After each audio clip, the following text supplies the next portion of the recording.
Okay, so this is part 2 of my video series. For people looking for nice transitions and videography and things of that nature, I just don't have the time to do it. I guess I'm really just kind of getting back into woodworking and trying to show those that I do the same or want to get into woodworking, kind of what it's like.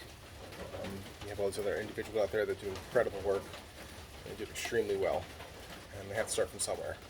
So I'm kind of going to share my journey with everybody in hopes that they can do the same with theirs and understand that the guys and gals that you follow right now have come from the same place. They're beautiful shops, all the tools they have, everything it is that they do started from somewhere.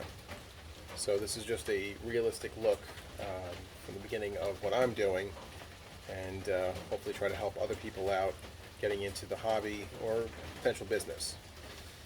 So I showed a little bit before, I'll do it again. This is my shop. It's a mess. Actually doing a couple projects right now.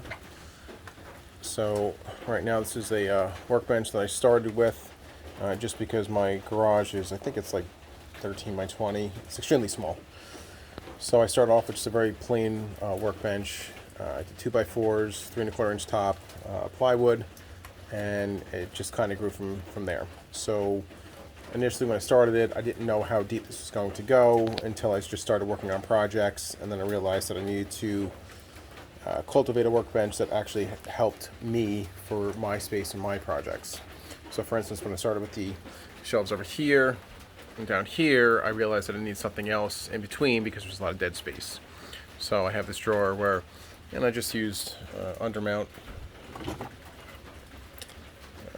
roller system, which very cheap at Home Depot, but in here you can see I have some of my clamps I use a lot. I keep them in here nice and handy, and again, because there's dead space, I used it over here with these drawers. This is not what it looked like at all. I actually wound up changing it because, again, a lot of dead space, and I don't have a lot of space in my garage, so I had to kind of expand what I have. So again, just very basic drawers. Nothing fancy. I don't care. It's very practical, and I can do what I need to do with what I need to do right now.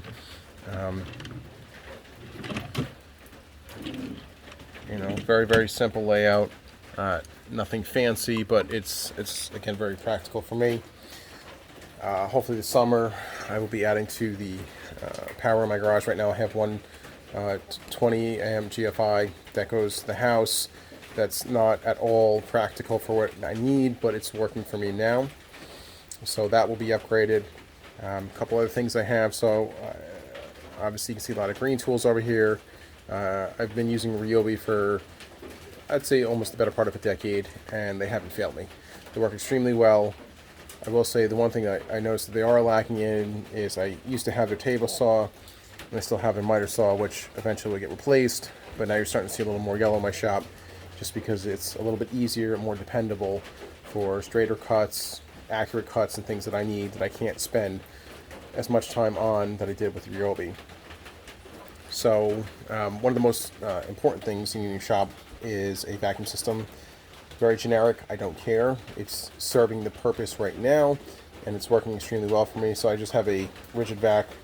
I have the, I think it's the Onita Cyclone, and then I just kind of branched it off using PVC.